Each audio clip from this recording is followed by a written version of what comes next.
If the plot of a spy movie was former president has boxes of top secret documents just in his desk at home, we'd say it was far-fetched. But that's exactly what seems may have happened in Mar-a-Lago. And as absurd as that sounds, it could already have major consequences for US national security. We met with a real former spy to find out more and tried to find a covert location to do it.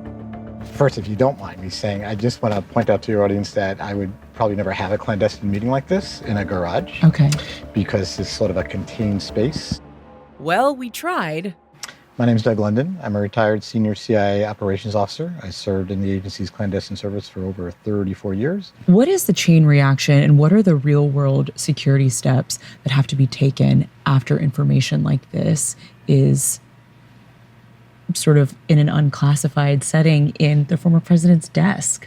You have to immediately assume it's been exposed once it's been lost from positive control, whether it was, a case officer or the president of the United States. The implications are bigger when it's the president of the United States, because when we do a damage assessment, that's essentially a counterintelligence review. It's exhaustive. Do you have a sense of how much money this is going to cost, of how many people might have to work on this? You're talking about thousands and thousands of personnel hours, millions of dollars at the end of the day. But consider this. We don't have just people who do this, people whose occupation is damage assessments and counterintelligence reviews. We're talking about taking people offline who are conducting operations, planning operations, analyzing operations, doing the day-to-day work of gathering and collecting and reporting on intelligence. When you see this photo, what worries you about this image? Well, as you can see, there's a series of documents there with cover sheets, and the cover sheets have classification markings on them, which all such documents would be, which also sort of contradicts the former president's claim that he declassified the documents. We do declassify documents, and the president is the ultimate authority on classification, declassification, but there's a process, and part of the paper trail is actually crossing out the classification markings or blacking them out. So those are, if you would, live documents. Those are all classified documents. What is the risk of having materials like this at a social club in Florida? Well, the documents were sitting around in Mar-a-Lago, even if it's in a locked space. There's a lot of people in that facility who are cleared to be there because they're not considered a physical threat to the president, because after all, the Secret Service is there. Doesn't mean they're not a counterintelligence threat. The FBI will certainly have its work cut out trying to see how many people might have touched those documents in any way, meaningful or not. So you're worried that even if the documents were never removed from the property, there could be copies, there could be photos? Oh yeah, I would never want those documents removed if I was trying to steal them. I would want it to be as normal and as consistent as possible, that they'd be right where they were all the time. How big of a deal do you think this is? Well, you have a former president who had access to every vital national security secret of our country. And when our team provided information up to him in the form of either a presidential daily brief, the president's focus, when we could secure it, was generally on things that aligned with his personal interests. So you don't buy this idea that he likes to keep papers and mementos and wanted to just have things from when he was president? That wasn't my experience when he was a sitting president. When he was a sitting president, it was a labor to try to get him to focus on something that wasn't naturally of his interest. But when former President Trump seized upon an issue, seized upon something, he wanted to do something with it. There was some intent, some purpose.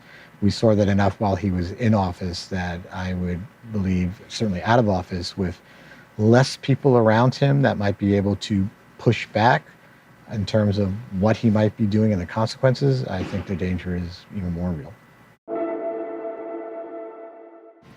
Let's talk about a hypothetical potentially. What if we found out that one of the documents that was at Mar-a-Lago had human source information about someone in North Korea? Mm-hmm.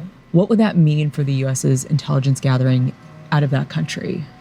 So to start with, if your rival, if your target understands where the compromise is, at a minimum, and the most black and white is that intelligence collection ends. They're going to take precautions, but those precautions will include very life and death circumstances for the agent that's involved. So you have the loss of a key stream of intelligence, and North Korean agents don't just fall off of trees. Those are complicated, hard operations, but most operations for any hard target, any great power or other regional power adversary is, how do you get that agent out? Well, you have time to get that agent out. If this document, if that information had been in the hands of the North Koreans, the Russians, fill in the blank, they would have made a decision. That decision might be to leave the agent in place and manipulate that agent by providing feed information to influence and change the direction of United States policy. They might replace the agent, they might kill the agent, take the agent into custody, and if you're dealing in a denied area such as Russia or North Korea or China, you're probably not physically seeing your agent on a regular basis. There's other means of communication that they would then be manipulated to send that information. And then the consequences, obviously, to the agent and their family. In these countries, it's not just the agent that suffers, it's their family, it's their friends. If we did have enough time that we could determine a compromise existed or an agent was in jeopardy, we would try to exfil them. We would try to exfiltrate them through the easiest means that they simply get out themselves, but we would have contingencies to go and get them in some places. That's really high risk, and that's the risk of the team pulling them out. That team pulling them out is going to be Americans. I'm Michael Learmonth, editor-in-chief of Vice News. Too often, traditional news outlets shy away from the real stories and experiences of those living through global conflicts.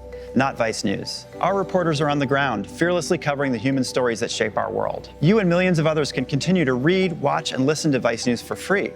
But we hope you'll consider making a one-time or ongoing contribution of any size at vice.com/contribute. Every contribution, no matter how big or small, helps support the journalism Vice News brings to you every day. Thank you.